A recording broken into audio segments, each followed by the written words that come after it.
Bom dia a todos e a todas, que maravilha.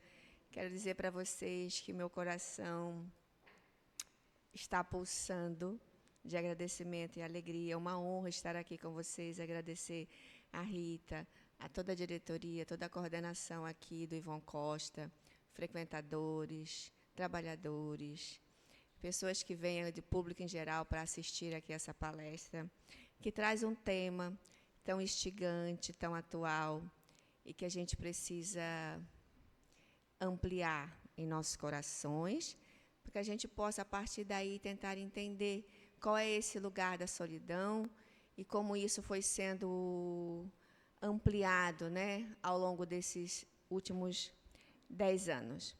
Então, todo mundo sabe aqui, e ele falou sobre essa questão da arte, né, e eu tenho me debruçado muito sobre como a arte atravessa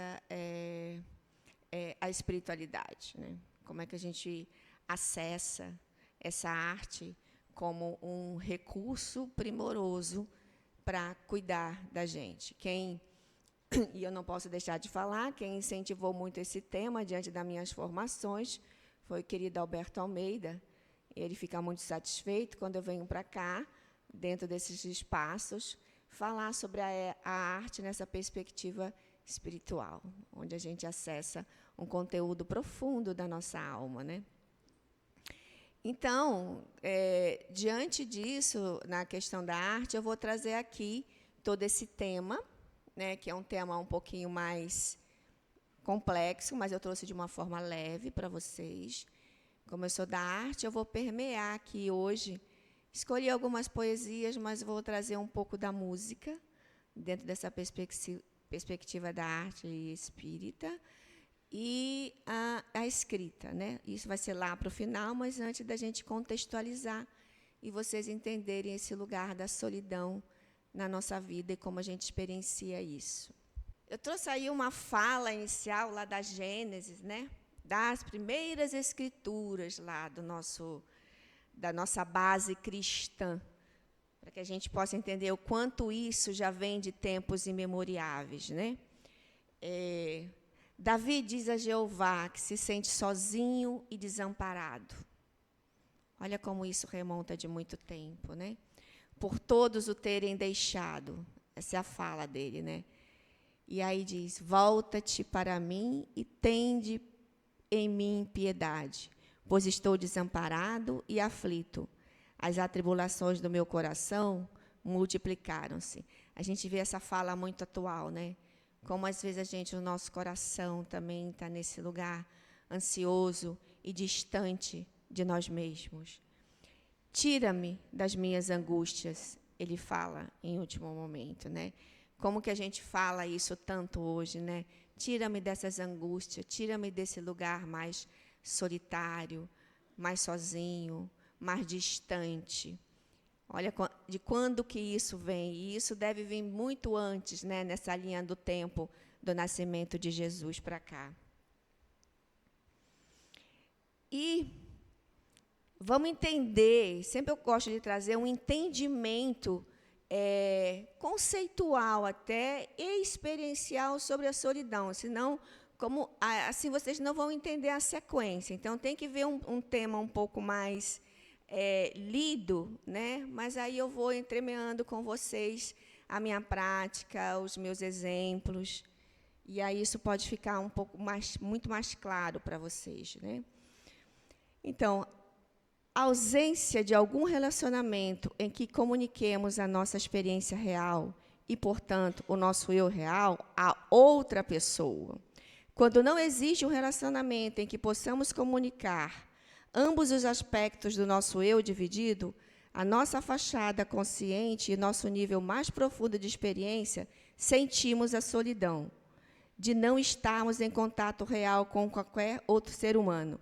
O Jung diz assim, isso aqui vai ser o resumo, né? O Jung diz uma frase assim: a solidão não tem a ver de nós estarmos não conectado com pessoas, que a gente não tenha pessoas ao nosso redor. Ele fala que a solidão tem uma peculiaridade, ela tem muito a ver naquele momento onde eu não consigo, ou onde eu não tenho uma incapacidade, uma inadequação de comunicar efetivamente o que eu sinto. Ele diz que isso é solidão. Por exemplo, às vezes eu tenho uma situação difícil de comunicar a alguém e eu tenho um auto-julgamento e eu retraio essa comunicação para o outro, porque eu sinto que o outro não vai me aceitar na minha fala original. Isso é solidão. Então, não tem a ver que eu não esteja com a minha mãe do lado. Isso pode até ter em algum nível, né? Eu me senti só porque eu não tenho o afeto que eu desejava. Eu não tenho o acolhimento. Mas como a gente traz sempre para nós, como uma avaliação primeira, é porque eu não sinto que eu vou ser acolhida. Aquela pessoa não vai entender. Por exemplo, outro exemplo, casos muito difíceis, por exemplo, como a expressão da sexualidade. Muitas vezes a pessoa que se identifica com uma condição homoafetiva, por exemplo, ele pode ter uma dificuldade de comunicar isso, porque ele pensa que não vai ser aceito, que não vai ser acolhido. Esse lugar que ele não consegue comunicar é solidão. Então, tem muito mais a ver com que eu também não consigo trazer à tona para o mundo, quanto relacionado a pessoas do meu lado. Então, o sentido da solidão ele é muito mais profundo do que a gente entende e se relaciona muito com o que a gente não tem ninguém. Então, aprofundando isso, está muito focado nesse lugar onde eu não externalizo, não consigo externalizar. E aquilo é reprimido, aquilo volta para o nosso coração. E a gente se sente solitário quanto a isso. Então, o Jung aprofunda isso, e especialmente ele traz isso nas obras psicológicas de Joana de Ângeles. Então, ela está associada a uma noção de desamparo. Aí aqui, eu vou entrar num item mais lá na frente sobre o que a gente sente sobre desamparo. Todos nós, em algum momento da nossa história, nos sentimos desamparados. E aí eu vou contar uma perspectiva muito da psicologia, para dar para vocês um entendimento disso. E aí, atravessando aí nessas obras que ela pincela muito, em várias obras lá, sobre esse lugar do desamparo. Especialmente, se eu não me engano, os conflitos existenciais. A obra, o livro chamado Conflitos Existenciais. Então, ela está associada à noção de desamparo e à importância crucial da presença do outro. Está vendo como isso a gente relaciona muito à presença do outro? A presença do outro tem a ver, sim, com a gente não sentir o afeto que a gente gostaria de sentir. Todavia, ele é muito mais profundo com esse exemplo que eu dei anterior, do que a gente não consegue externalizar. E aquilo reprime, e cada vez mais vai dando uma potência para essa solidão. E eu vou me recolhendo, e eu vou me recolhendo. E vou se sentindo mais só. Né? Então, a importância crucial na presença do outro para a formação do eu. Com efeito, o desamparo constitui para ele um estado indelével, que diz respeito ao mal-estar incurável da experiência humana. Essa é uma fala de Freud, que está bem atravessada com a fala junguiana. Então, ela parece se mover sem descanso, como se fosse uma entidade de mil faces. Ora com o sentimento, ora como uma condição, e ora como um estado. Olha como a gente vivencia, de uma forma multifacetada, as experiências da solidão. Ora ela vem como uma condição, ora ela vem como sentimento, estou me sentindo abandonado, estou me sentindo rejeitado, não estou me sentindo considerado, e outras nomeações que a gente pode ter. Né? Ou como de um estado também, não se detendo por muito tempo numa mesma afeição, a depender do ângulo que seja contemplada, a depender do ângulo que aquela pessoa mais percebe. Se é uma falta de sentimento, e qual é esse sentimento, se é um estado recorrente. Não que para isso, gente, eu acho que tem mais lá na frente um slide sobre isso, que não tenha, permeando isso, a gente não vai adentrar a isso, as patologias, como, por exemplo, a pessoa às vezes tem uma fobia social. Isso aqui é algo à parte. Né? Isso aqui é algo que precisa ser cuidado, ser observado, ser acompanhado por um psicólogo, por um psiquiatra, se for a nível de paralisar muito a pessoa, e isso estiver causando a ela prejuízos muito mais efetivos. Então, já é um outro. Estou fazendo algumas observações para a gente não ser muito generalista e saber que temos as nossas especificidades. Certo? Então, em tempo, numa afeição, depender do ano que seja contemplado, né? Que a pessoa vivencia. Espera aí, eu acho que tem uma coisa aqui. Aí, e a gente saber, gente, que tem muitas coisas na nossa vida que são variáveis, que vão contribuir para que a gente se sinta num lugar mais isolado. E esse lugar isolado, ele é sempre permeado por uma incompreensão. Eu me sinto incompreendido. Aí vem um pouco das minhas carências. Eu me sinto não amado, efetivamente. Guimarães Rosa tem um poema, um pedacinho de poema, que ele diz assim: o corre da vida segue embrulhada em tudo. A vida é assim. Esquenta, esfria, aperta, daí afrouxa, sossega, depois desassossega. Mas eu tenho certeza que o que realmente a vida quer de nós é coragem. Ele complementa aí a poesia dele. Então, quando a gente pode nos mobilizarmos a partir do autoconhecimento, sabendo que a vida é esse altos e baixos, e eu vou dar uma verdade muito certa da nossa vida, é que, gente, a vida não é uma constância. Quem disse que a vida é uma linha reta? Se for uma linha reta, nós estamos como? Estamos na vida? Não. A vida são ondas. A vida são oscilações. Ora a gente está aqui em cima, né, tranquilo, foi em algum momento. Ora está embaixo. Igual um autor que tem o Hilma, que ele diz assim, olha, a gente vai ter sempre louça para lavar, porque a gente está vivo. Então, a gente vai ter sempre coisas a fazer, porque nós estamos vivendo. Né? Então, não adianta a gente pensar que a vida vai ser essa constância. Não, a vida são oscilações. A vida são altos e baixos. E que bom, gente, de um certo nível. Porque vocês imaginam o marasmo, o tédio que ia ser a nossa vida? Não acontecendo nada. Como que a gente vai trazer um aprendizado se eu acordar, dormir, fazer isso, fazer aquilo? Está tudo certo.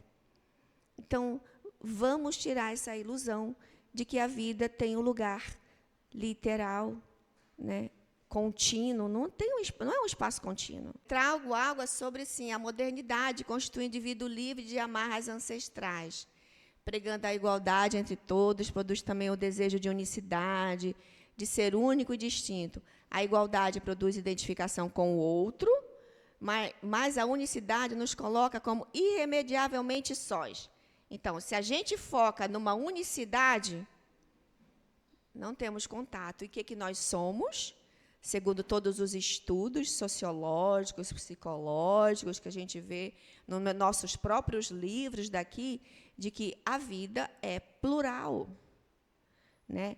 Nessa unicidade, eu sou unicidade no sentido de eu ser único. Eu tenho minhas histórias, eu tenho os meus sentimentos, eu tenho as minhas percepções. Isso é um lugar subjetivo.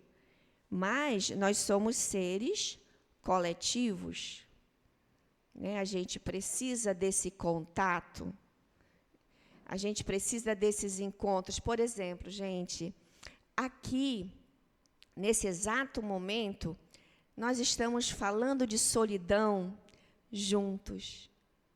Nós não estamos só, nós estamos juntos falando de solidão. Então, quando estamos juntos, há um encontro. E, normalmente, que eu não gosto de generalizar, mas uma boa parte desses encontros nos traz alegria. E eu trago até, lembrei agora, de uma fala de esqueci o nome agora da peça, é uma peça infantil, Os Saltimbancos, é uma peça infantil, teatral, que eles falam assim: juntos somos mais fortes, somos arco e somos flecha. Porque estamos juntos, estamos buscando essa alegria dos encontros. Por isso que a gente precisa do social, a gente precisa da conexão com outras pessoas, para nos sentirmos inseridos, quando há uma troca, quando há o sentimento de alegria. Se nós focarmos efetivamente na alegria, nós saímos daquela pressão em busca da felicidade. Porque a felicidade, todo mundo sabe que é um espaço de tempo. Eu vou ser feliz quando eu me formar. Pá, se formou, ficou feliz ali, comemorou e vai passar por um novo ciclo, mas a alegria ela contagia. Quando vocês estão com seus amigos, quando vocês estão numa rodada de conversa, numa reunião em casa, se vocês estiverem na experiência, eu vou falar o que é a experienciação, a gente vai sentir a alegria. O que é que nos faz, o que é que nos ajuda a levantar bem nas manhãs? A alegria, o estado de espírito da alegria. Não é por felicidade, assim, vou ser feliz, não. Não, eu tenho a alegria, e na alegria vem o sentimento de gratidão. Gratidão, gente, não é uma fala. Ah, gratidão por isso, gratidão por aquilo ou outro, né? Quando eu cheguei aqui, alguém me falou alguma coisa, acho que foi ele ali, aí eu falei assim, ai, gratidão. Mas a minha fala, ela foi muito mais experiencial do que a fala pela fala, porque, no meu entendimento, gratidão é uma experiência.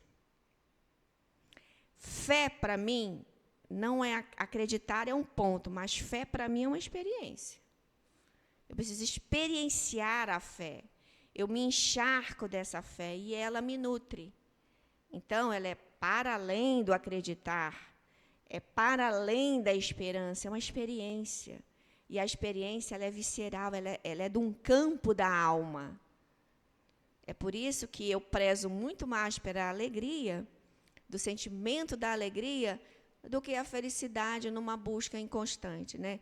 Felicidade porque chegou sexta, felicidade porque chegou minhas férias, felicidade, vou sentir felicidade. Então, você joga para frente o lugar e você perde a experiência, que é o que eu vou falar daqui a pouco. Você não contempla a existência. Quem está agora comigo nesse encontro? Quem está na experiência comigo? Quem está experienciando? Quem está levando para um exemplo seu? Quem está tocando algum ponto da sua história, da sua relação em casa, no seu trabalho? Isso é experiência. Senão vocês estão só ouvindo no automático. E isso vai passar. A experiência não. A experiência, ela é... Por isso que eu falo a palavra visceral, porque ela é das nossas entranhas. Quando eu fazia a palestra daqui, eu estava tomada por uma alegria. E aquilo me levava a uma criatividade, me levava a um estado de ânimo, porque alegria é um estado de ânimo. Por que uma pessoa está lá num apartamento de 400 metros quadrados no Marizal e o outro está lá na periferia, na sua casa mais simples, mas tem um estado de ânimo diferente? Ele tem uma alegria que talvez o outro lá não acesse. Por quê? Porque independe do material.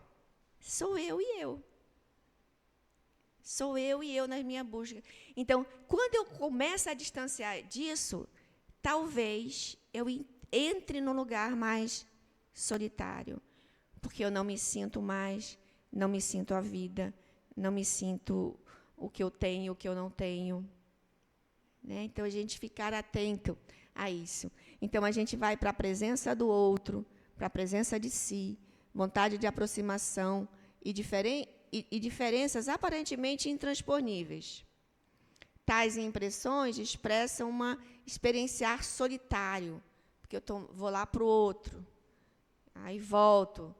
E uma das coisas mais importantes que a gente pode tentar entender, e especialmente eu vou falar aí das mídias, que é quando o Divaldo traz esse lugar para a gente pensar, lá no Homem Integral, a gente compara. O que contamina a nossa estima, o nosso lugar de sentir a gente mesmo, é a comparação.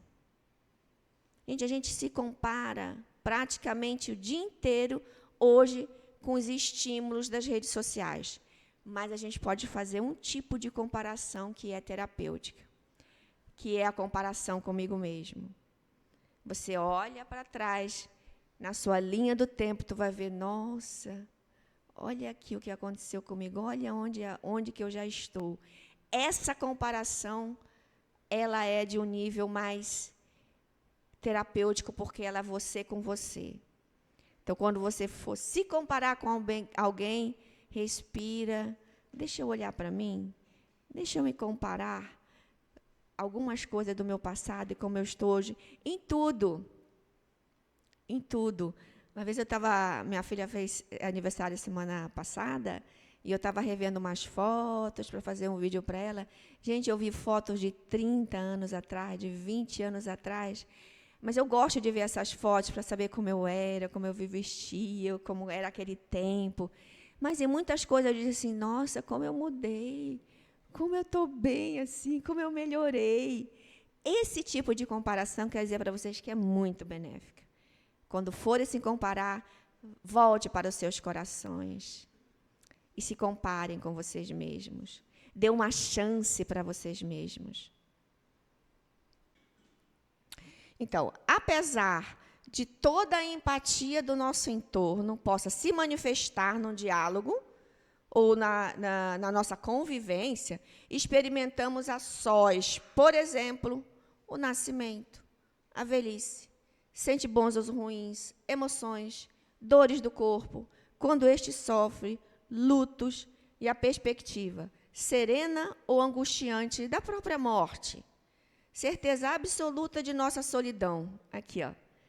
Certeza absoluta da nossa solidão.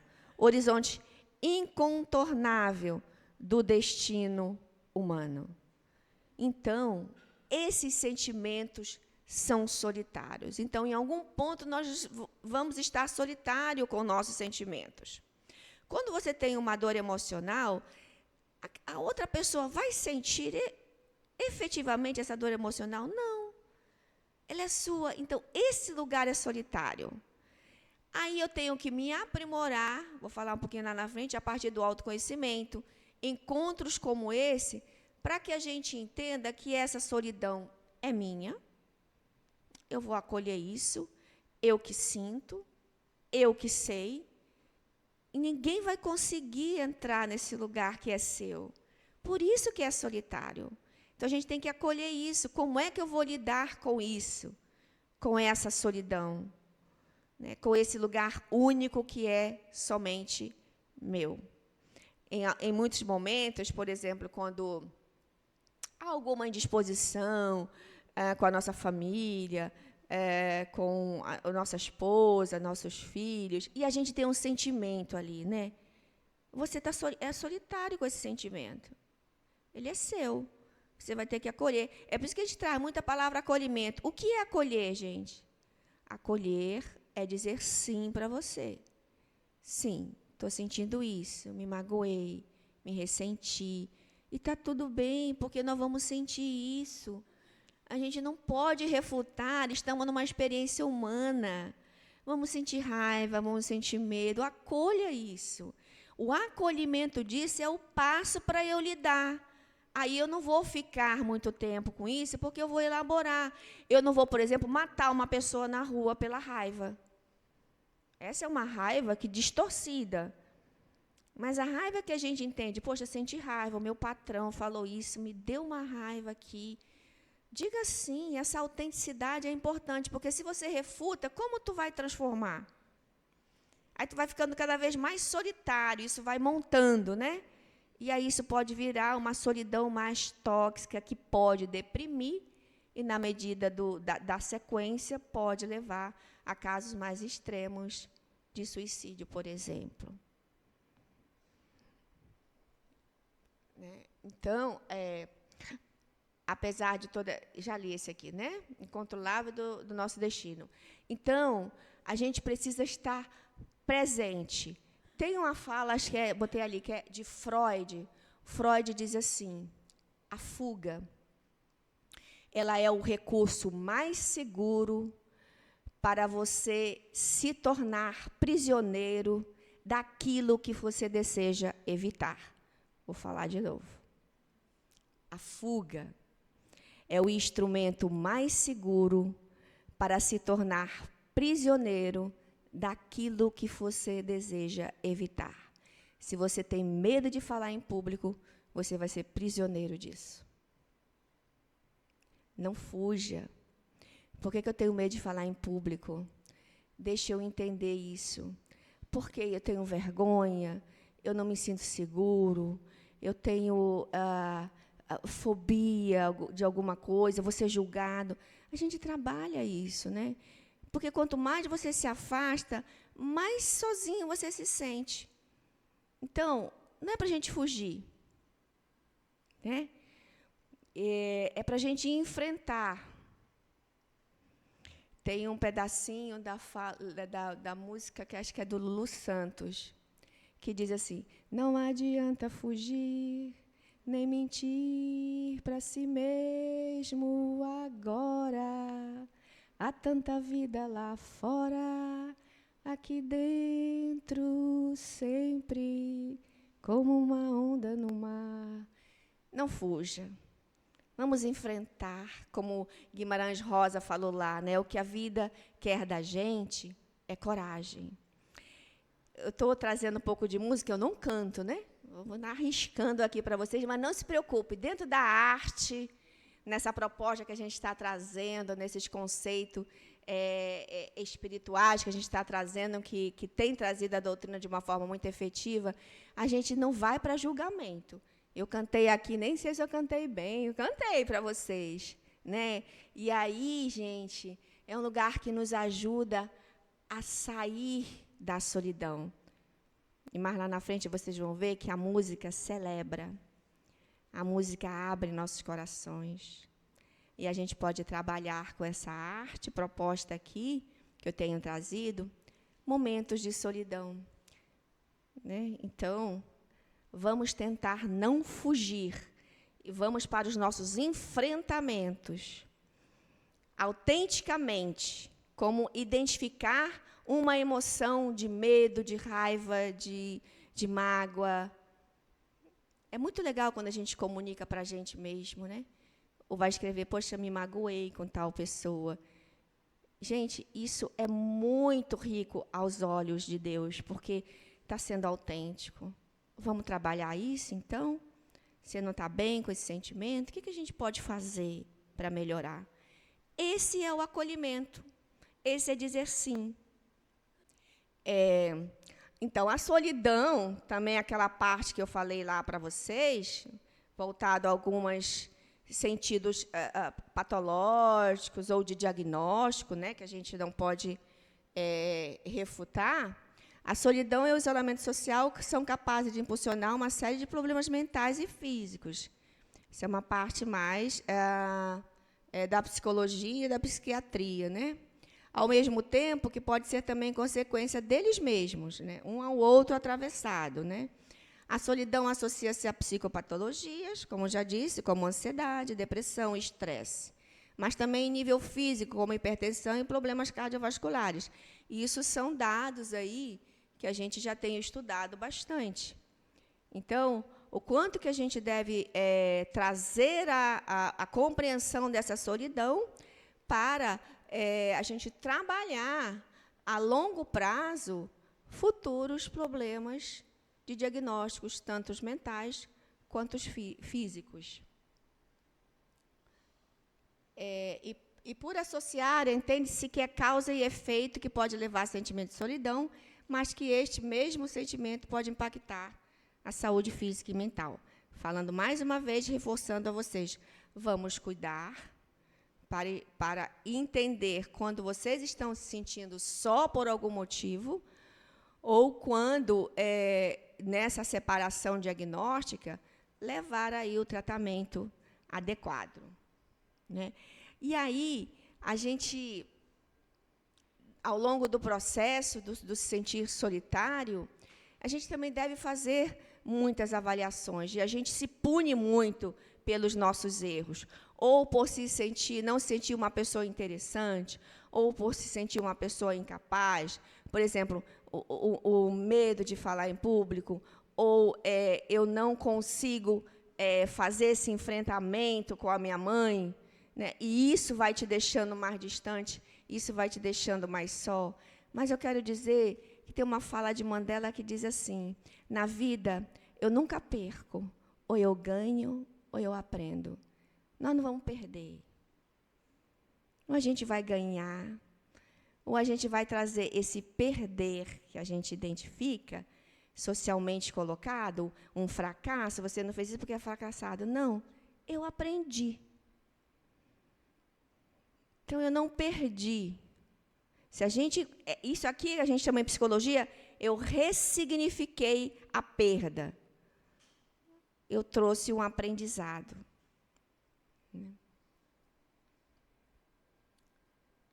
Então, aqui pode apresentar, numa sequência bastante recorrente da solidão, nessa perspectiva, né? A parte patológica, a gente já sabe que existe todo um cuidado lá dos profissionais da rede de apoio daquela pessoa. Então, falando nesse nível aqui, e do outro, a gente já sabe como se posicionar, ou como ajudar alguém que se sente assim, né? Pode ter alterações do sono, alterações de apetite, sono e tristeza juntos, a hipersonia, né? Pode também ter insônia. Pode também ter insônia. Não coloquei aqui, mas é um item que a gente considera também. A falta de concentração, pensamentos intrusivos e constantes, normalmente negativos. Ninguém olha para mim, eu sou uma pessoa insignificante, eu sou incapaz, eu sou inferior, e cada vez vai se sentindo muito mais afastada de si e do mundo social. Não se sentir uma pessoa aí interessante e adequada. Em 2019, tem um estudo. Essa revista, Pilosone, ela é uma revista internacional de cunho científico. É muito legal, porque ela traz muitos dados e muita atualização de neurociências, psicologia, filosofia, e que sempre quando eu vou ler, eu sempre tenho um atravessamento com as nossas obras daqui, né? As obras do Divaldo, do Chico e outros autores, e que eu acho muito interessante, por isso que eu trouxe aqui para vocês. Em 2009, um estudo publicado por essa revista revela que o isolamento social está associado a uma maior também propensão de inatividade física, que estou trazendo umas coisas mais palpáveis, para além também, que eu quero abranger para vocês, não só as questões emocionais, né, e as questões de relacionais. E o uso abusivo de medicamentos psicotrópicos. Por que abusivo? Porque a pessoa sai fazendo e receituários, não sei como conseguem, de medicamentos excessivos psiquiátricos. E aí, isso pode contribuir de uma forma efetiva para a solidão. Como é que se tira algo que já foi incluído para a pessoa como uma dependência? Ela abusou dos medicamentos.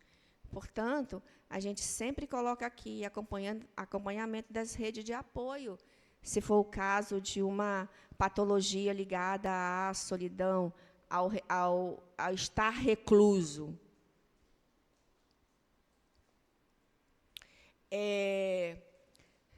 Tem o autor chamado Cláudio Tebas, que ele fala que ele traz muito como um remédio, e a gente vê nas obras lá da Joana, que eu falei ainda há pouco, que é sobre a alegria, que é sobre algo que eu trabalho com o Alberto, como que a gente acessa de uma forma lúdica a nossa criança interior. Porque a gente, por mais que a gente teve, todos nós aqui, em algum momento tivemos uma criança ferida, que se identificou com algo difícil, ou ressignificou, porque a criança, ela é inocente, ela é imatura, ela vive uma situação e ela vai significar, porque ela não entende. Ela vai significar, em algum momento, rejeição, e essa rejeição pode trazer para ela uma percepção de solidão. Minha mãe não me cuidou, a pessoa que é responsável pelo meu cuidado não olhou para mim, me rejeitou, me chamou de burra. Em muitos momentos você não consegue, me comparou com o meu irmão. Né? Então, aí a gente vai se afastando e vai dessa identificação, que é para além da identidade, que é a nossa expressão da alma, a gente vai perdendo a alegria. É por isso que eu costumo dizer assim, olha, o adulto caminha, a criança explora. Em que momento nós deixamos de explorar a vida? Explorar aquele trabalho, explorar aquele livro, explorar, me aventurar sobre aprender alguma coisa nova, a gente simplesmente paralisa numa questão automática e não faz mais contato com as nossas possibilidades. Porque quero dizer para vocês, gente, com muita experiência, nós somos seres lindamente criativos. Por que a gente embota a nossa criatividade? Por que a gente embota, né, a nossa alegria? A gente, como diz a música da Maria Bethânia, ela diz assim, são tantas coisinhas miúdas, roendo, comendo, arrasando aos poucos o nosso ideal. Nós somos uma coleção de miudezas. E a gente não olha para essa coleção, que são experiências ricas do nosso dia a dia, que podem estar ali conversando conosco mesmo e nos ajudando a não se sentir solitários. Né? Quer ver? Às vezes a gente passa tão despercebido sobre os amores que tem do nosso lado, que isso ele nos faz com que a gente se afaste dessa nossa alegria e vai dando um espaço para a solidão. Talvez vocês não estejam pensando nisso, mas alguém, olha o amor aí, e que a gente não percebe, alguém ficou lá na casa de vocês, cuidando de alguma coisa para vocês estarem aqui. Alguém ficou vendo o que vai comer, alguém foi ajeitar isso aqui, nem que seja o seu pet que ficou cuidando da casa. Mas alguém está cuidando de alguma coisa para vocês estarem aqui. Alguém cuida de alguma coisa para vocês irem trabalhar, para vocês estudarem. Quando a gente era criança, alguém cuidou, não cuidou? A gente pensa, é amor.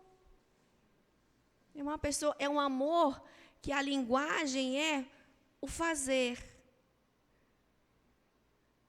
Então, a gente precisa pensar que são essas coisinhas miúdas da Bethânia. Então, por exemplo, na minha casa, ficou meu esposo cuidando lá. Quando você chegar, vai estar o almoço lá, vou passear com o pet. Cuidou para que eu esteja aqui. Eu tenho certeza que alguém cuidou.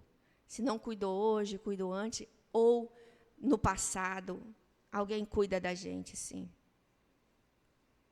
Pensa que vocês estão aqui porque alguém cuidou. Eu estou aqui dando essa palestra porque alguém cuidou para que ela acontecesse. Estava conversando com ele aqui, ele chegou 7h da manhã aqui, ele cuidou de mim, ele cuidou de vocês. Não é uma dimensão do amor? Não faz com que a gente não se sinta só? Ajuda a gente a não se sentir só.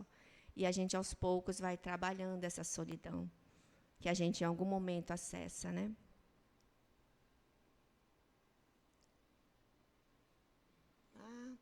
Então, a maior propensão a gente fica, né? Eu estou repetindo isso, que é para a gente, entendeu? Vamos fazer um trabalho de cuidar. Então, vamos para, se alguém cuidou lá, agora a gente também pode cuidar da gente, numa perspectiva do auto-amor, do amor próprio. Aí a pergunta que eu faço para vocês, como que vocês cuidam de vocês? Cuida como? Se levanta da cama, parece um furacão? Não está cuidando. A gente se levanta, se levanta pesado, a gente precisa de um tempo. Spinoza diz que quando a gente levanta, a gente precisa de um tempo que ele chama de potência de vida. Acho que eu até falei um pouco na outra palestra, mas vou repetir, que é muito importante. A gente levanta ruim, assim, a gente vai caminhando, a gente vai tomar o banho, ou a gente vai primeiro tomar café, não importa o que a gente faz primeiro, mas a gente vai lento, né? A gente vai lento ali, aí depois vai melhorando. Eu vou fazendo café, vai melhorando aquela potência de vida. Eu vou tomar um banho, eu começo a conversar. Às vezes não tem... A gente não gosta de conversar, às vezes. Eu não gosto logo de levantar e conversar. Eu tenho que ficar um pouco comigo ali. Vai voltando, vai tendo uma potência de vida, vai melhorando. E você vai ficando mais na vida. Né? Então, isso é auto-amor, tem que se respeitar. A gente não está sendo mal-humorado. Você é mal-humorado se você der uma patada em alguém. Né? Poxa, acabamos de acordar. Às vezes eu saio para o trabalho, né? 7 horas da manhã já tem gente com uma buzina. Atrás. Meu Deus, são 7 horas da manhã. A gente não percebe que a gente já está no estado, né, desconectado. E a gente se contamina por isso, né? Vai se contaminando. E ajudando a gente a ficar cada vez mais só. Então, estou reforçando isso aqui, tá, gente? Propensão a doenças físicas, hipertensão, cardíacas, obesidade, sistema imunológico enfraquecido, ansiedade, depressão, declínio cognitivo, doença de Alzheimer e até o próprio falecimento. Né? Mas por quê? Eu me recolho tanto, eu não sei nada da vida, eu não sei as atualizações do mundo, eu não sei nada, porque eu estou recolhida. E aí eu vou contar para vocês um caso particular. Por exemplo, a minha mãe, ela tem Alzheimer. Mas a minha mãe, ela teve um jeito muito recolhido na vida. Devido a várias questões. Sofrimentos infantis, sofrimentos adolescentes, passou por muitas situações difíceis. E talvez, na percepção dela, a escolha seria se reservar para não sofrer. Então, não saía. Então, a minha mãe, ela tinha uma dificuldade de receber as pessoas, ela não conseguia. Eu fui entender isso por um tempo, não adiantava forçar. Ela tinha, talvez, um movimento mais patológico em relação ao social. Né? Então, ela não conseguiu ver a evolução das coisas. Ela, às vezes, saía na rua e disse, nossa, como tem tanto carro aqui, esses prédios, mora muita gente nesses prédios. Como é? Ela não se atentou à evolução. Então, não estimulou neurônios. Né? A solidão dela foi tão grande, o lugar dela foi tão reservado, que possivelmente, segundo a análise também do neuro, né, foi por conta de, junto com o social dela comprometido, ela não conseguia sair, e aí foi se atrofiando. E aí ela entrou no diagnóstico do Alzheimer. Né? Então, aí a Joana, ela diz que a gente precisa se descobrir. Quando a gente faz esses tipos de encontro, que vem todos vocês aqui, no fundo, vocês querem se descobrir. Mas antes de se descobrir, não precisa vocês se desculparem e nem se culparem, porque estão se descobrindo. Porque quando a gente se descobre, poxa, como eu fiz tal coisa que não foi boa, como eu errei nisso aqui. Mas quero dizer para vocês que o dia que eu acolhi que eu fui uma pessoa que errei, que faltei, que sou dependente, porque estamos humanos, e eu acolhi isso em mim, disse sim, não foi bom. Eu me tornei uma pessoa mais corajosa, como disse Guimarães Rosa. Aí eu disse, nossa, sim. Eu disse sim para isso, para que eu pudesse dar o passo seguinte. Senão a resistência é justamente a falta de autenticidade. Aí eu podia me isolar, né? Porque eu não me achava uma pessoa boa. Mas tudo isso a gente vai construindo. Tudo isso a gente vai construindo ao longo da nossa vida e não vamos pensar quanto tempo, né, a gente tem indo. Tem uma fala do livro da Flor de Lótus, da Lei Maravilhosa, que diz, indo, tendo chegado, ainda assim continuo indo. Nós vamos ir.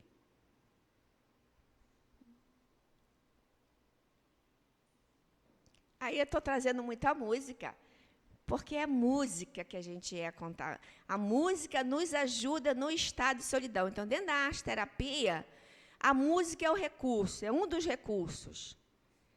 Ah, essa música aqui do Alceu Valença, né? A solidão é fera, a solidão devora, é amiga das horas, prima irmã do tempo, e faz nossos relógios caminharem lentos, causando descompasso no meu coração. Não deixe a solidão devorar. É por isso que eu gosto da música, porque você pega essa música aí e vai escrever dentro da escrita criativa. Como que a solidão está me devorando? Ela está me devorando? E aí aprender, né? Aprender. Né? Como diz lá Tomás de Aquino. Tomás de Aquino, ele diz que a gente precisa entender 3 coisas na vida. O que você acredita, o que você deseja e o que você quer fazer. O que você quer fazer? O Bauman diz assim, que nós estamos juntos numa solidão e numa multidão ao mesmo tempo. Está cheio de gente.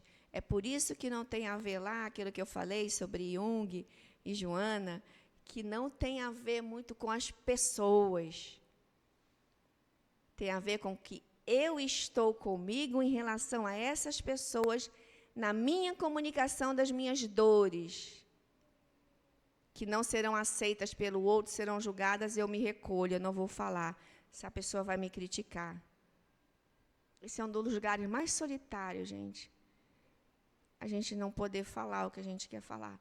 Por isso que lá, com meus pacientes em psicoterapia, quando eles falam, Lena, eu senti sim mágoa da minha mãe. Eu digo, meus olhos brilham na hora, porque eu disse, nossa, é isso, querida, que você precisa ouvir de você, porque naquela época você sentiu isso, mas vamos trabalhar então agora? Você quer transformar isso? Como? Como você precisa lidar com isso? Mas se eu não falar, não tem. Não tem autenticidade, não tem transformação, tende a ficar muito mais na solidão, porque vai ficar em culpa. É muito mais fácil a gente dizer que está triste com a mãe do que está com raiva da mãe, porque raiva não é muito aceito. Aí a gente recolhe e fica solitário naquela emoção. Tem muitas coisas ligadas ao desamparo. Já contei essa história uma vez, vou falar rapidamente sobre isso aqui, né? A relação do amor original. O amor original é o nosso amor dos nossos pais quando chegamos aqui. Tem nossa solidão tem a ver com isso, com esse desamparo, né? Então, a tendência sempre é jogar para o outro. Aí, em casos extremos, tem a questão do suicídio.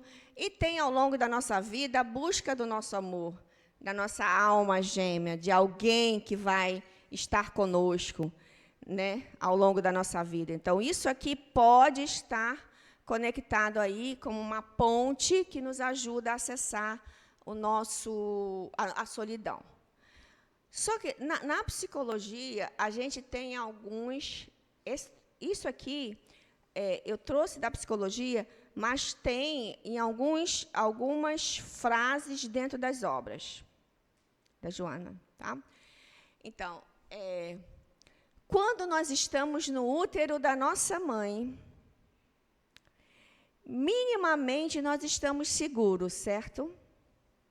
Minimamente a gente sente uma sensação de paz. Estou colocando minimamente, e não estou generalizando, porque tem casos de gravidez que são mais difíceis. Todavia, boa parte, né, que a gente conhece, minimamente, por isso que eu vou botar minimamente, estamos em paz. Estamos ali quietinhos, comendo, dormindo, chutando de vez em quando, por isso que é um minimamente de paz.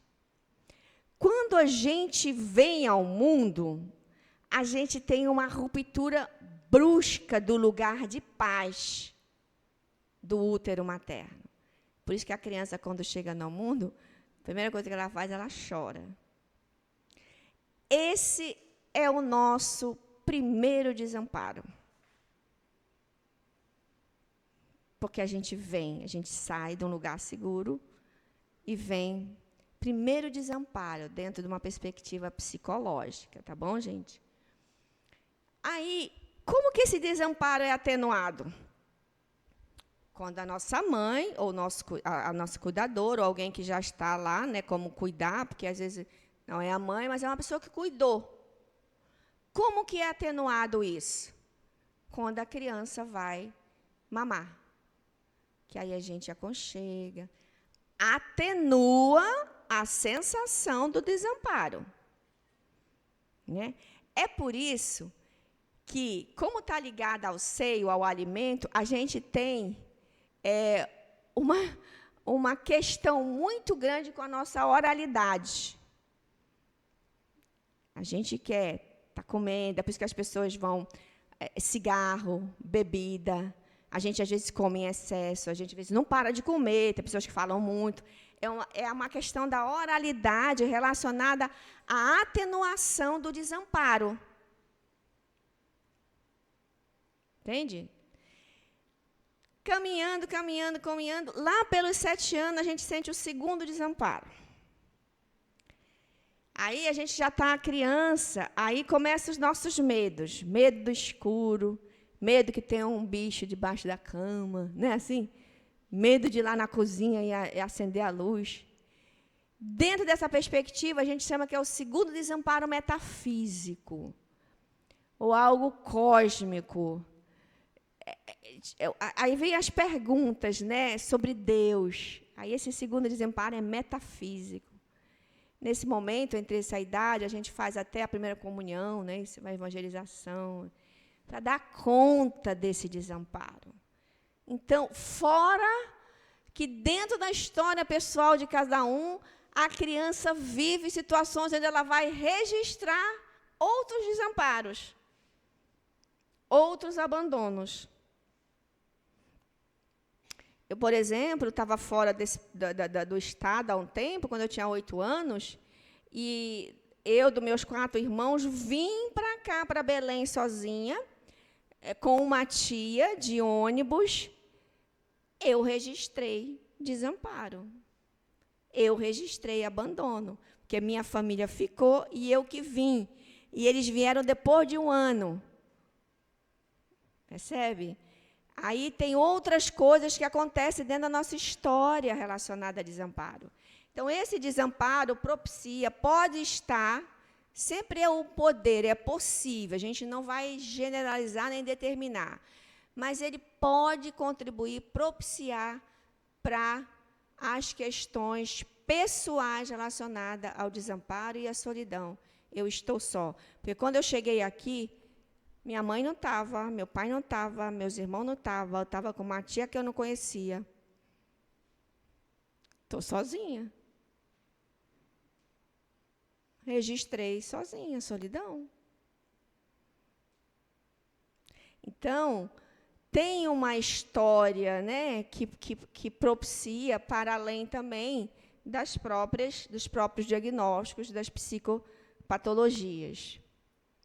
Então, vamos ficar também só para aumentar para vocês uma compreensão sobre o lugar da solidão. Vou correr aqui. Então, aí tem Tom Jobim. sobre lá uma gêmea, sobre o amor do outro, e esse amor não é só da alma gêmea, mas nossos filhos, pessoas dos nossos afetos, né? E aí diz: eu sei que vou te amar, por toda a minha vida eu vou te amar, em cada despedida eu vou te amar. Está vendo como está relacionado com a falta, né, de alguém culturalmente colocado para nós? Tem isso, tá, gente? Com certeza. Mas tem algo que é mais disso que eu falei lá no início, sobre também a gente não conseguir entregar para o outro o nosso lugar mais genuíno de sentimentos. Porque eu nem sei se o outro vai me ouvir, se vai me acolher, se vai me julgar. Então, eu vou me embora, não vou falar nada, aí eu vou ficar só. Então, vamos sempre pensar em todas essas possibilidades que eu estou levando para vocês. Anna Suide é uma psicanalista mais atual. Ela diz assim, olha, quando você está amando, mesmo que você tenha o merecimento de ser amado por quem você gostaria de estar sendo amado, a gente vai viver um luto constante nesse amor. O luto constante desse amor está relacionado com a ideia que eu fiz do que eu ia viver aquele amor. Então, é a idealização. Eu tinha a ideia de que eu ia viver assim no meu casamento, ia ser assim, assim, assim. Como não é, do jeito que a gente queria, idealizou, ela diz que existe um luto constante aí. Então, a gente tem que lidar com isso com maturidade, porque o outro não vai ser como a gente idealizou. E aí o Divaldo traz aí, né? Lá no IBGE, gente, tem uma atualização que é de 2022. Ele diz assim: as pessoas que vivem só aumentaram de 2000 a 10, aumentaram no tempo de 10 anos 43%. Sabia? As pessoas aumentaram. Não é que existe 43%, não. Aumentou 40% do que tinha antes. Então, as pessoas estão escolhendo viverem mais sozinhas, né? E aí, o Divaldo diz, devemos considerar a afirmação pessoal, pessoas íntimas, sensíveis são marginalizadas, sociedade competitiva, desconsiderar o outro em detrimento ao sucesso, mídia exalta triunfadores, o oportunismo e pessoas sem ideal e sem propósito. O Divaldo traz tudo isso aqui, é mesmo, né, gente? Quem é que viraliza em rede social? Eu posso fazer o melhor conteúdo. Ralo para fazer um conteúdo. E aí tem bom alcance, que tem pessoas que gostam muito do conteúdo, tem bom engajamento. Não viraliza, mas tem muito engajamento, que é muito legal. Mas uma vez engajou uma pessoa que ela teve o maior nível de visualização de todas as redes sociais, que foi 500 milhões de visualizações. Não sei se os mais jovens sabem, mas o que ela fez foi só uma careta assim e se afastou dançando. Ela fez uma dança. Ela fez uma careta assim, dançou para trás. Aí, 500 milhões, é a maior, não tem ninguém que bateu. Olha, nesses grandes jogadores, não tem, gente. E, às vezes, a gente vai para essa comparação. E a gente se indigna. Ok, a indignação é interessante a gente ter, indignar-se, né? Acho que é uma forma saudável da gente fazer a nossa avaliação. E pessoas que produzem conteúdos, elas ficam à parte, né? Então, aí a gente se compara, aí vai se sentindo mais só, aquela pessoa está feliz, fala sobre maquiagem, sabe, fala sobre...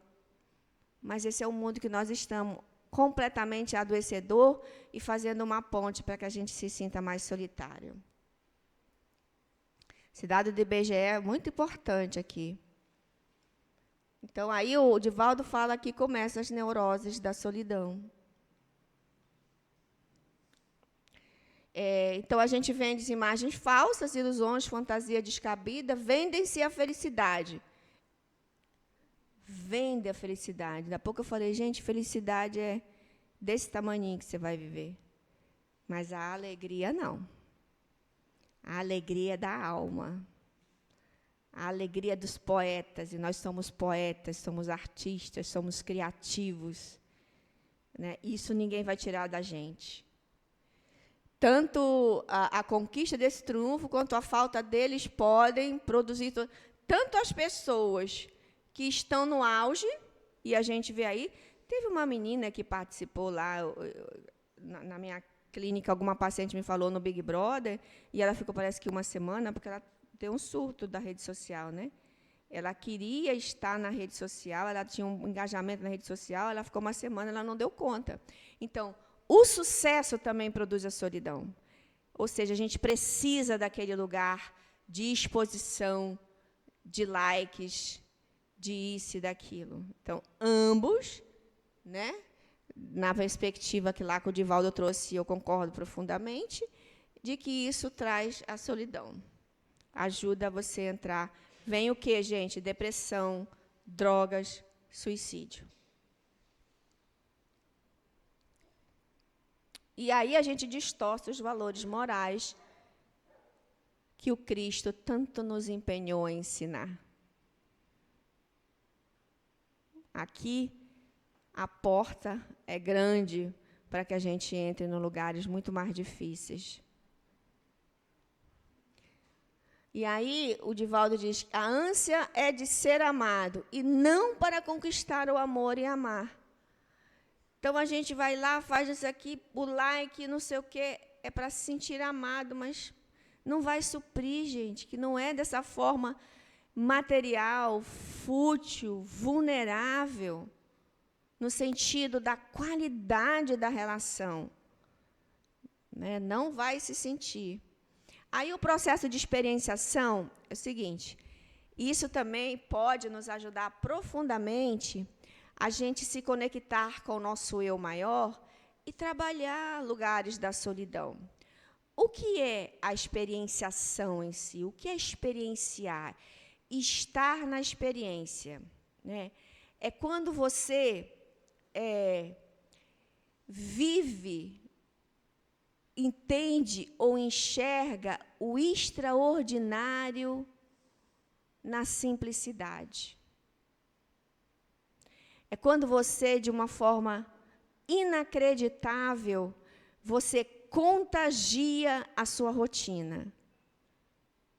Estamos lá lavando os pratos. De repente, me vem algo e eu fico com vontade de comunicar, de falar, de sentir.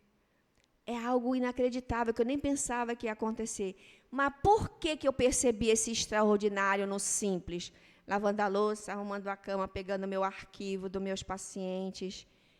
Isso é o extraordinário no simples. Quando eu sinto isso, quando eu mergulho numa experiência, eu saio do automático, eu saio da futilidade, eu saio de um lugar recorrente, de uma rotina que ficou tóxica, não de uma rotina onde eu experienciei. Isso é experienciação. Aí você sente a alegria. Quando eu estava ajustando esses slides, eu estava na experienciação. Você imagina se eu estou lá, isso aqui, saio, bebo água. Não, isso, sabe, não tem experienciação.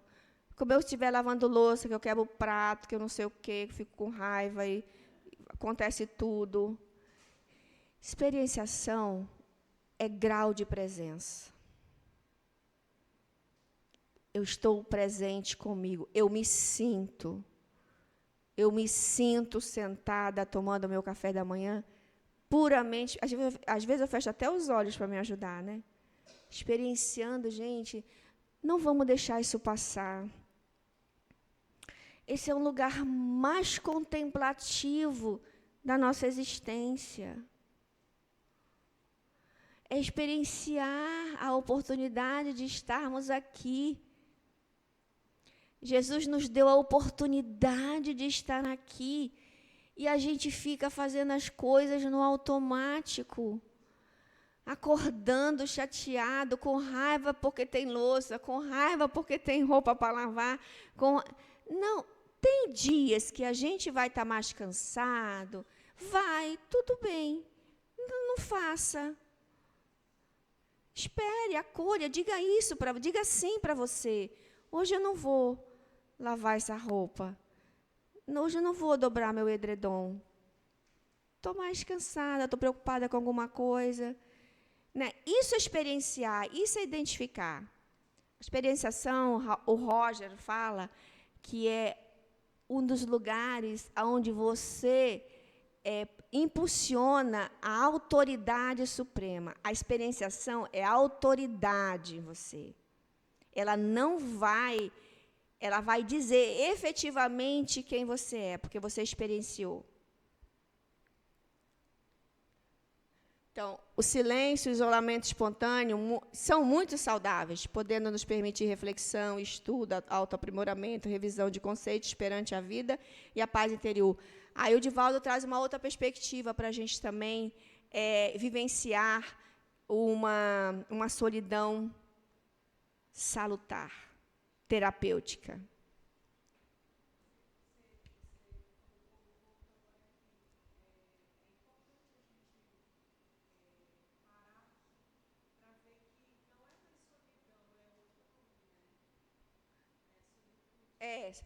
E a solitude é uma outra palestra, porque aí também entra um pouquinho, muito bem colocado. Entra um pouquinho, mas na solitude a gente também tem que acolher nossos fantasmas, os nossos abismos. Aí, quando a gente está isso bem posto, a gente consegue estar de paz com a solitude, porque eu sei de mim. É a autenticidade, né? Aí eu trago Jesus, quando traz esse lugar da solidão, os benefícios de Jesus, né? Após o batismo, ele vai para o deserto 40 dias, ficando longe dos seus em jejum, na busca do encontro com o Pai.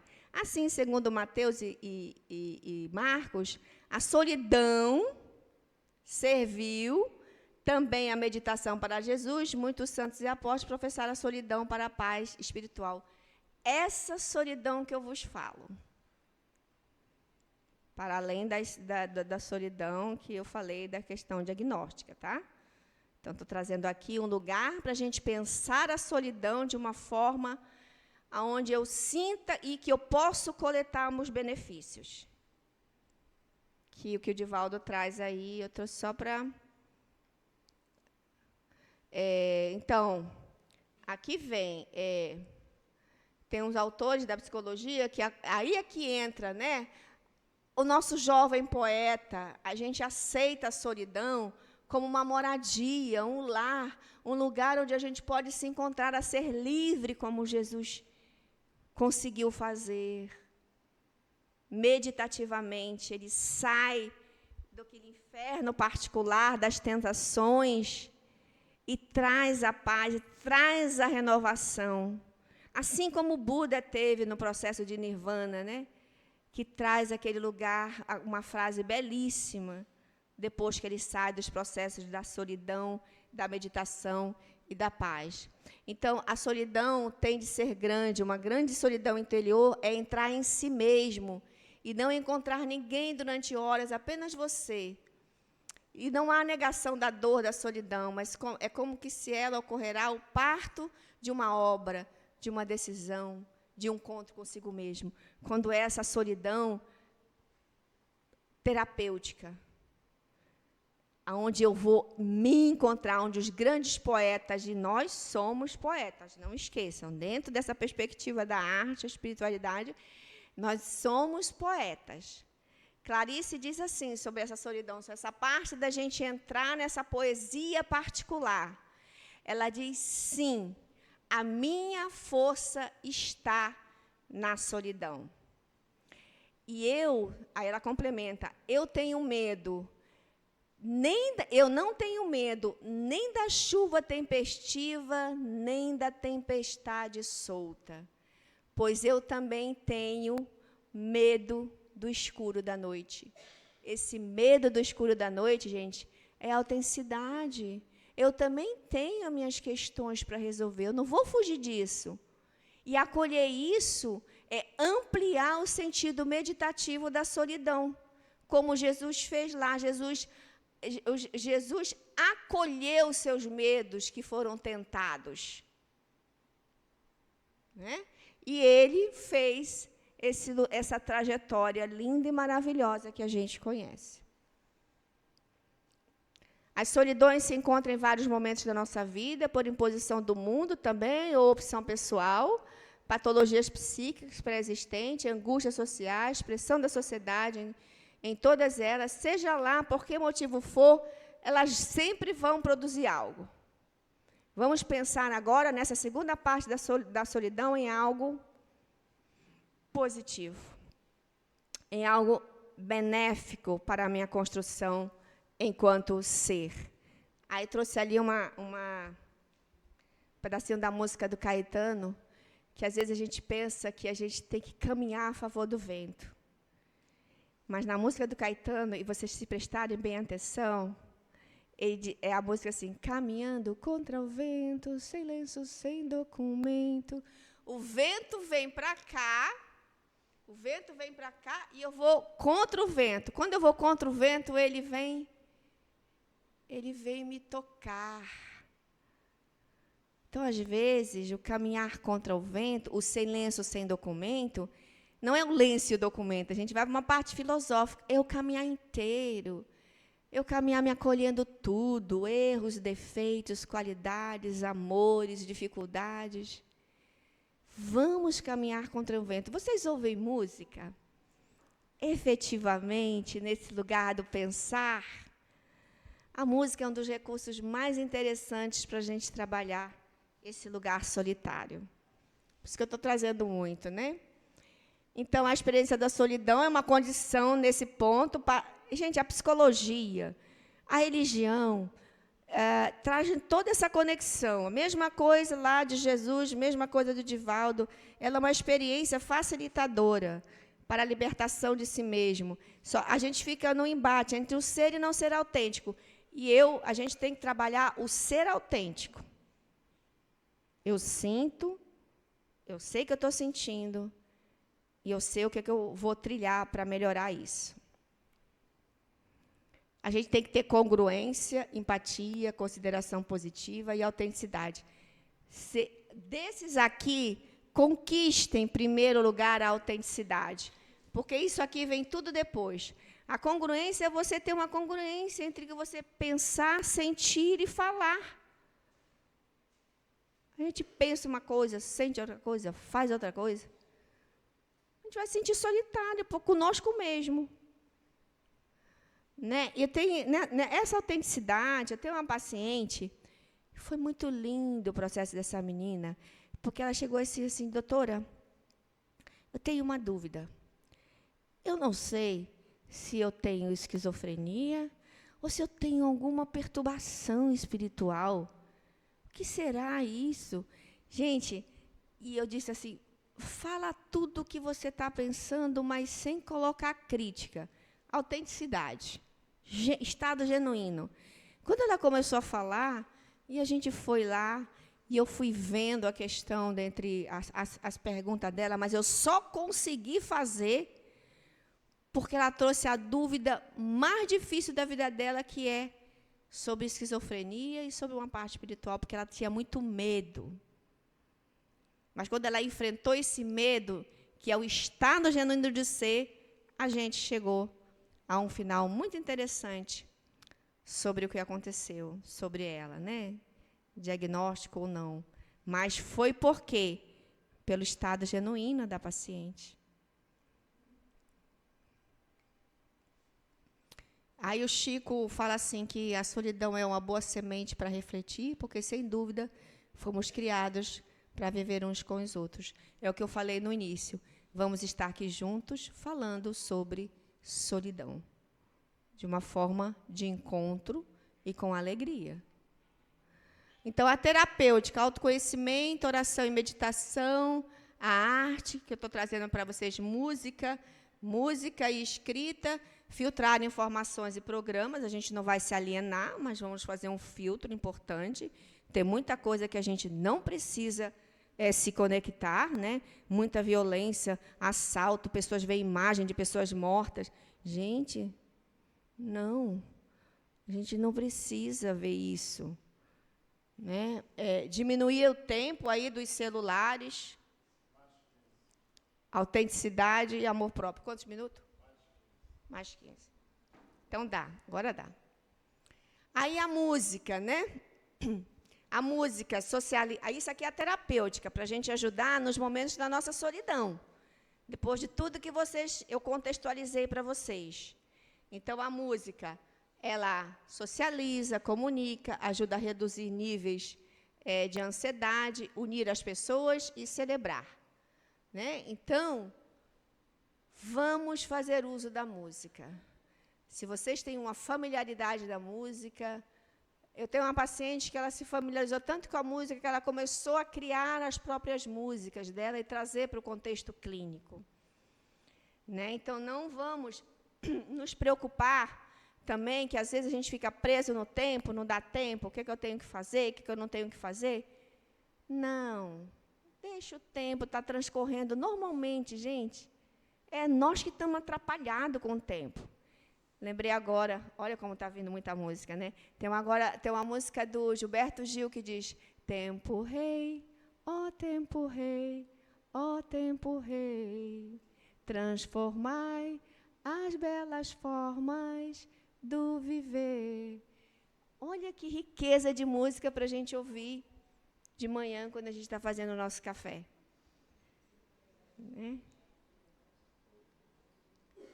Tem uma outra música bem interessante aqui, que fala da música e fala do amor, fala do anjo, fala da proteção. Nesta rua tem um bosque que se chama solidão. Dentro dele mora um anjo que roubou meu coração. É bom? Aqui é a escrita. Eu trouxe uma escrita para vocês aqui. Essa escrita não são escritas. Elas, às vezes, não vão ser lindas. Não se preocupem. Se vocês não souberem escrever, não são literários, não é nada disso. Não é, esse é o lado crítico, mas quero dizer que sim, nós somos poetas, nós somos literários, nós somos pintores, nós somos tudo. Se você suspender seu lado crítico, você vai se encharcar de si mesmo e você vai estar trabalhando um lugar tão difícil que é a solidão mais tóxica. Use a arte. Dance, celebre, ouve música, escreva, pinte aquarelas. Recite poesia. De vez em quando eu recito poesia aqui. Eu percebo no semblante de vocês que vocês gostam, tem conexão. Uma vez eu tive uma experiência em casa e depois eu quis escrever sobre. Olha como a escrita ajuda. Eu escrevi assim. Antes, a escrita faz o quê? Contato com o novo e até com grandes ideias, livre expressão das palavras, criatividade. A gente revisita a memória, toca sonhos, explora horizonte, externaliza sentimentos e emoções de forma genuína, auxilia nas reflexões, examina experiências sobre novos ângulos, explora suas forças interiores, experiencia a si mesmo e organiza pensamentos. Escrevam de próprio punho. Escreve assim no caderno, no seu caderno terapêutico. Compre uma agenda, compre um caderninho, enfeite o caderno. Tanto faz homem quanto mulheres. Eu atendo os homens lá, famílias, trazem os seus cadernos. Lina, escrevi tal coisa e tal. E a gente lê, é tão terapêutico, tão criativo, tão salutar, tão curativo para aquela pessoa. É isso que a arte faz, né? Aí eu escrevi, que eu falei aqui, né? Tive uma coisa lá na minha casa, tive um momento lá, eu fiquei tão extasiada que aí eu escrevi assim, rapidamente, que eu tenho um caderno na minha mesinha de cabeceira, lá no meu trabalho, lá na cozinha, do lado onde eu tomo café, onde tem eu escrevo lá.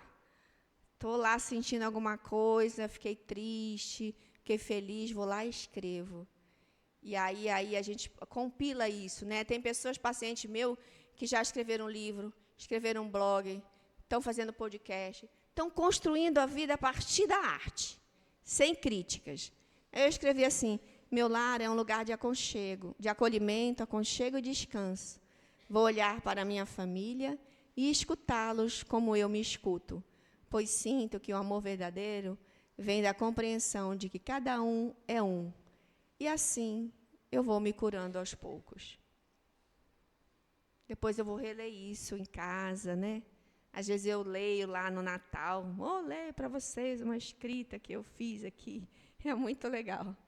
Tem um outro aqui, que já foi de um momento mais turbulento, né? que eu tive uma grande preocupação, e aí eu também escrevi.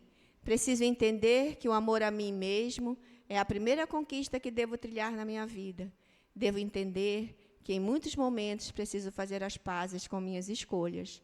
Experimentei de sabores, decepções, além de outros sentimentos, pois somos feitos de longas histórias. Preciso respeitar a minha história e também a do outro. Estou aprendendo a me amar a cada dia, encontrar a paz que sei que mora dentro de mim, superar no silêncio, sentir minha respiração, perceber meus detalhes, observar o que é o amor de verdade. Afinal, entendi que muitas vezes o sentimento que partiu meu coração é o mesmo que pode curá-lo. E aí eu li isso várias vezes e consegui ressignificar, né, com a pessoa que eu tive uma pequena indisposição, mas eu consegui fazer depois que eu fiz aí a minha escrita criativa. E não me senti só com o meu sentimento. Falei para mim mesmo e depois consegui elaborar algo para falar para outra pessoa. Aí eu não fiquei com aquilo recolhido. Portanto, não me senti só. Muito obrigada!